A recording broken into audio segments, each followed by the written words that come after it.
adik-adik, ketemu lagi dengan saya, Grace.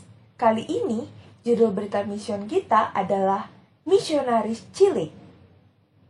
Minggu lalu, kita mendengar tentang Tony yang pindah bersama ibunya ke Singapura untuk belajar bahasa Inggris. Selama di Singapura, dia dan ibunya juga belajar tentang Yesus setelah berteman dengan seorang wanita anggota gereja Masehi Advent hari ke-7 yang baik hati di halte bus. Ketika Tony menyelesaikan kelas 2 di sekolah Masehi Advent hari ke-7, dia berbicara bahasa Inggris seolah-olah dia mengucapkannya sepanjang hidupnya. Ayah meminta Tony dan ibu untuk kembali pulang.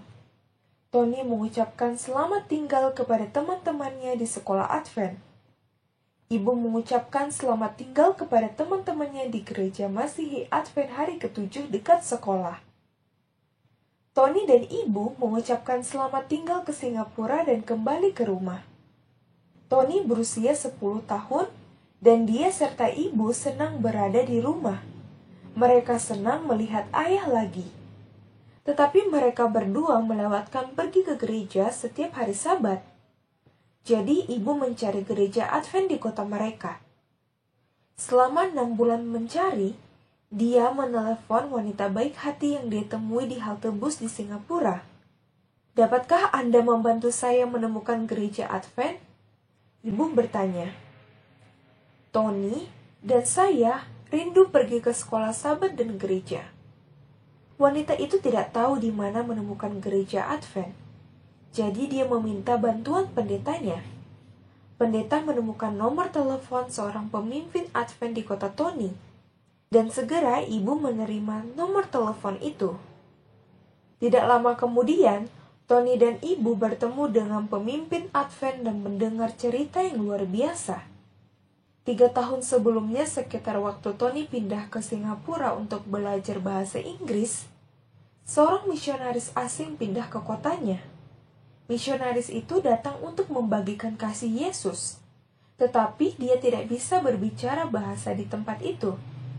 Jadi, saat Tony belajar bahasa Inggris di Singapura, misionaris itu mencoba mempelajari bahasa Tony.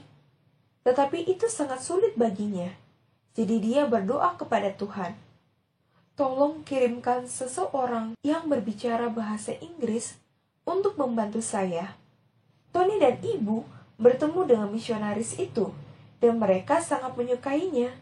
Ketika ibu melihat bahwa misionaris itu tidak dapat berbicara bahasanya dengan baik, dia berkata, Tony berbicara bahasa Inggris dengan baik. Dia bisa membantumu. Misionaris menyukai gagasan itu. Selama 3 tahun dia ingin berkhotbah pada hari Sabat, tetapi dia tidak bisa karena tidak ada yang bisa memahaminya. Sabat berikutnya, dia dan Tony berdiri untuk berkhotbah. Anggota gereja terkejut, tetapi ketika mereka mendengar Tony menafsirkan khotbah misionaris itu dalam bahasa mereka sendiri, mata mereka berbinar gembira. Mereka mendengar firman Tuhan melalui mulut seorang anak kecil. Tony dan ibu senang bisa pergi ke gereja lagi pada hari Sabat, tetapi misionaris itu merasa kasihan pada Tony. Dia adalah satu-satunya anak laki-laki di gereja. Jadi misionaris itu membuat kelas sekolah Sabat hanya untuknya. Tony sangat menyukai kelas itu, sehingga dia mengundang teman-temannya untuk datang. Dan dia membantu misionaris itu menerjemahkan pelajaran agar teman-temannya dapat mengerti. Segera 15 anak menghadiri sekolah Sabat Tony setiap minggu. Tuhan sedang mengubah kehidupan orang-orang di kota besar melalui seorang anak kecil yang mengasihi dia. Apa yang dapat Tuhan lakukan melalui kamu? Terima kasih atas persembahan misi sekolah Sabat Anda hari ini yang akan membantu menyebarkan Injil di Singapura dan negara-negara lain di divisi Asia Pasifik Selatan yang akan menerima persembahan Sabat ke-13 triwulan ini.